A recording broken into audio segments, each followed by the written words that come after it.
अशासकीय सहायता प्राप्त माध्यमिक विद्यालयों में लगभग 25 से 30 वर्ष से कार्यरत तदर्थ शिक्षकों की सेवाएं समाप्त होने से दैनिक जीवन में बड़ी कठिनाइयों का सामना करना पड़ रहा है। 9 नवंबर 2023 को शासन द्वारा एक शासनादेश जारी किया गया, जिसमें 1993 से अद्यतन कार्यरत राजकोष से वेतन प्राप्त कर रहे सभी तदर्थ शिक्षकों की सेवाएं समाप्त कर दी गई। सेवा बहाली के लिए तदर्थ शिक्षकों ने संघर्ष समिति के संरक्षक रमेश प्रताप सिंह और कार्यकारी अध्यक्ष रविंद्र सिंह की अगुवाई में भाजपा प्रदेश अध्यक्ष भूपेंद्र सिंह चौधरी, उप मुख्यमंत्री ब्रिजेश पाठक, उप मुख्यमंत्री केशव प्रसाद मौर्य, शिक्षा मंत्री गुलाब देवी, भाजपा शिक्षक प्रकोष्ठ प्रदेश संयोजक श्री चंद्र शर्मा आदि तमाम मान्यों के दरवाजे पर माथा टेकने के बाद भी कोई राहत नहीं मिली, तो अभी कुछ दिन पूर्व ही प्रभु श्री राम लला के दरबार में सेवा बहाली के लिए अर्जी लगाई और उसी के क्रम में आज तदर्थ शिक्षकों ने रॉयल होटल से कतारबद्ध होकर शांतिपूर्वक जय श्री राम, योगी मोदी जिंदाबाद, जो राम को लाए हैं वह हमें बचाएंगे आदि का नारा लगाते हुए शिक्षा निदेशालय पहुंचकर शिक्षा निदेशक डॉक्टर महेंद्र देव को सेवा बहाली का ज्ञापन सौंपा। शिक्षा निदेशक ने पूरा आश्वासन दिया कि आपकी बात को शासन तक अवश्य पहुंचाएंगे। समस्त अधिकार जनता के हितों में सरकारों के पास छुपी होती है।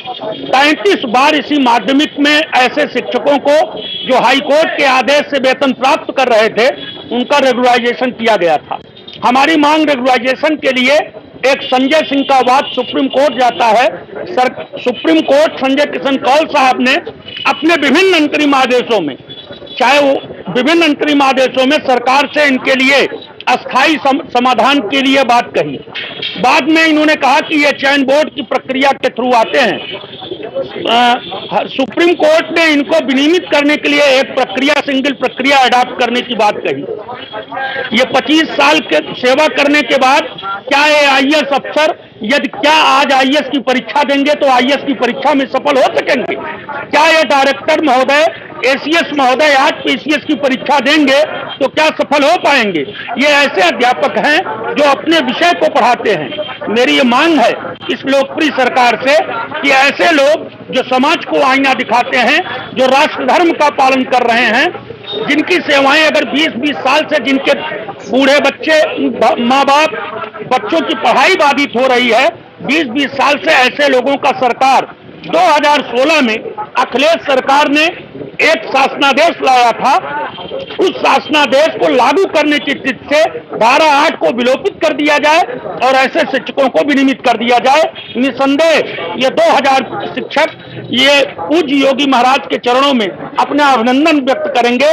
और दूसरी तरफ आप जैसे मीडिया कर्मियों से मैं निवेदन करूंगा कि हमारी पीड़ा को, अगर आप वास्तव में मीडिया कर्मी हैं, एक स्वस्थ मीडिया हैं, तो हमारी इस पीड़ा को जाकर के 5 कालिदास तक ये सूचना पहुंचना चाहिए। ये शिक्षक आज जो 50-55 साल, 60 साल की उम्र हो चुकी है, वो सड़क पर उतर चुका है और आगे लोकसभा चुनाव है। इसका क्या परिणाम होगा? अगर हम भूखे रहेंगे तो निसंदेह हमको मजबूर होकर के कोई न कोई न्यायालयी प्रक्रिया अडॉप्ट करनी पड़ेगी। Thank you. देखिए, अभी आपको बताया गया कि 9/11/2023 को एक शासनादेश जारी करके हम सभी तदर्थ शिक्षकों की सेवाओं को समाप्त कर दिया गया है, जो पूरी तरह से अविधिक है और ना ही वो मानवता को ही दर्शाता है। जिन अध्यापकों ने 25 वर्ष 30 वर्ष सेवा की हो, बिना किसी नोटिस के, बिना किसी जानकारी के, पूर्वाग्रह से ग्रसित होकर हमारे अधिकारियों द्वारा यह आदेश जारी कर दिया गया और मुख्यमंत्री जी को भी गुमराह किया जा रहा है। जो हमारे लिए 8300/2016 माननीय उच्चतम न्यायालय का आदेश हुआ है, उसमें हमको हटाने के लिए कोई आदेश नहीं है।